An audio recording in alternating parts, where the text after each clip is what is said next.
Alright my good people, now welcome back again to Anointed Lady TV. I don't come your scream, I don't come your domot with another legit intel, with another breaking news on the things and things where they go on for inside we nation Nigeria.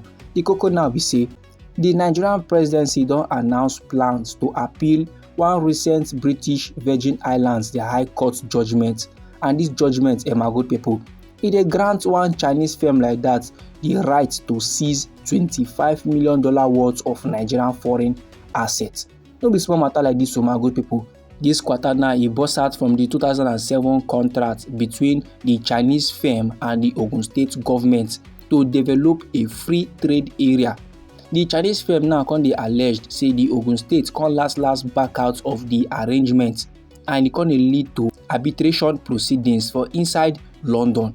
A 3-person arbitration panel now can award the Chinese firm $70 million in damages, and later the money it can grow to $81 million with interest. Special advisor to our president on policy communications, in the go by the name Daniel Bwala, he now can describe the ruling as a warning. He said Nigeria gets the opportunity to appeal and vacate the ruling, and they will continue to examine all options.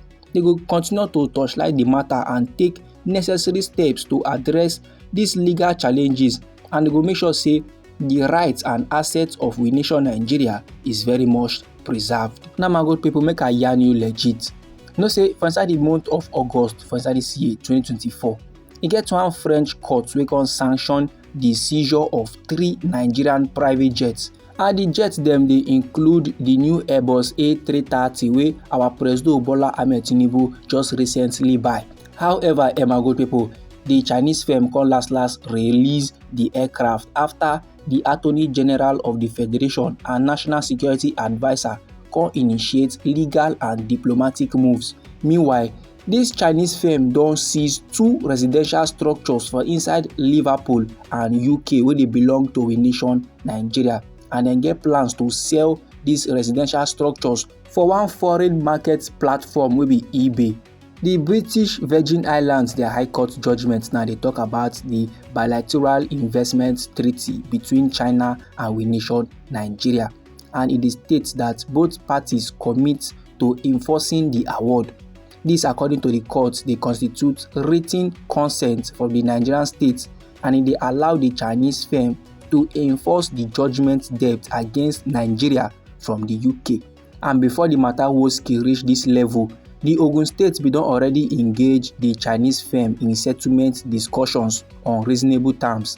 And the last discussion wey dem do, it happened for inside the month of September for inside the year 2023 for inside London.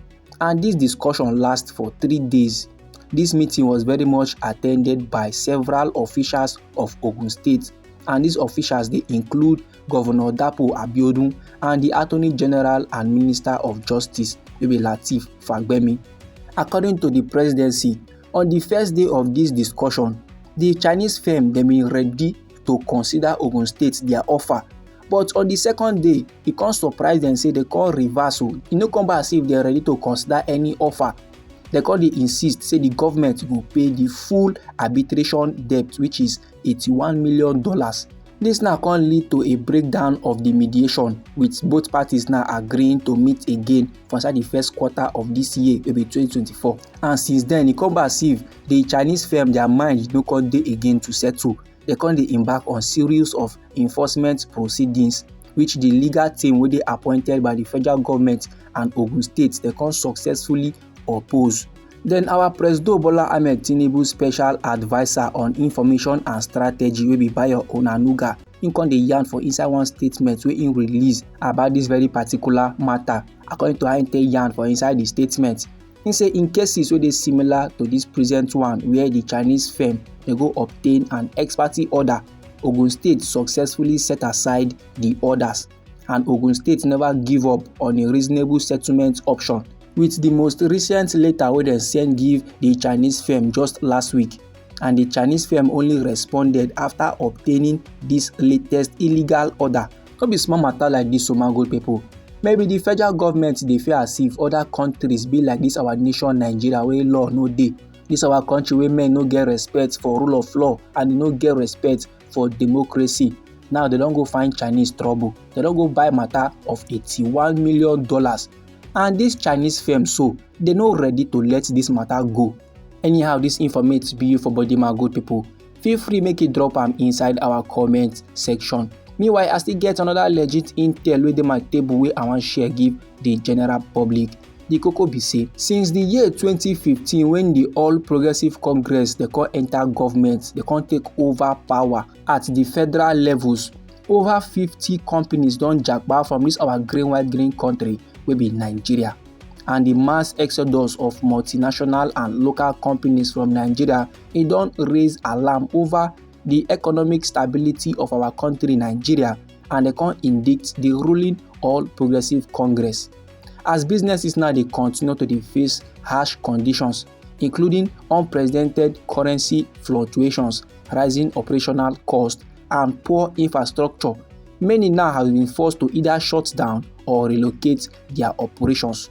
From the year 2015 to 2022, over 50 companies don't close down or they don't relocate. And this no be just anyhow brand though. Now ogbonge companies like Microsoft, Procter & Gamble, Unilever, many of them now don't japa sake of say our country Nigeria is no longer making sense.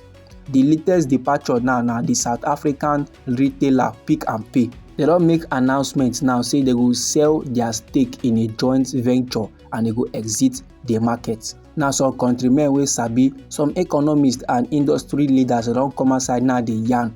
Say the reasons why this firm now that they come out for the nation Nigeria, now sake of exchange scarcity, energy cost and unstable policies. According to one economist wey dey go by the name Vincent Inwani, he now come outside the yarn.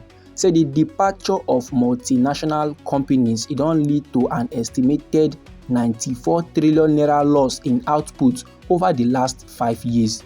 And if the federal government no do the necessary and things gonna continue the way the thing be so, if in see and say insecurity still dey for inside we nation Nigeria, plus illegal taxation, corruption and uncertainty of foreign exchange wey dey render companies unable to hedge risk, then in dey see at least 10 more notable names wey go japa for our nation Nigeria.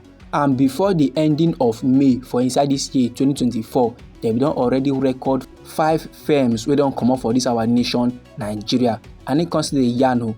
So this is where our country local currency wey be naira just dey decline, and rising operational cost. Businesses now dey find them increasingly difficult to remain competitive. Now if you ask the presidency, they go tell you say all their reforms, all their policy now for the betterment of country people. As all these firms now dey japa for we nation Nigeria, is it for the betterment of country people? I been at which level? Them now they are complaining. Countrymen they are still complaining. Say this administration wey dey led by the APC government, especially this one now wey dey led by our current president Bola Ahmed Tinubu, e don too choke. This man good people now the informate wey I wan share give the general public. Anyhow the thing be you for body, feel free make it drop am inside our comment section. Now we be Anointed Lady TV. Now they give on a legit intel on the things and things wey dey happen for inside the nation Nigeria. So if you like this informate and you would like to receive more, try make you subscribe to this channel and try make you put on the notification bell so that as they bring the news they come, I go first receive the updates and you go get them sharp. And they come your side again with another legit intel for you my good people. I beg, no go anywhere.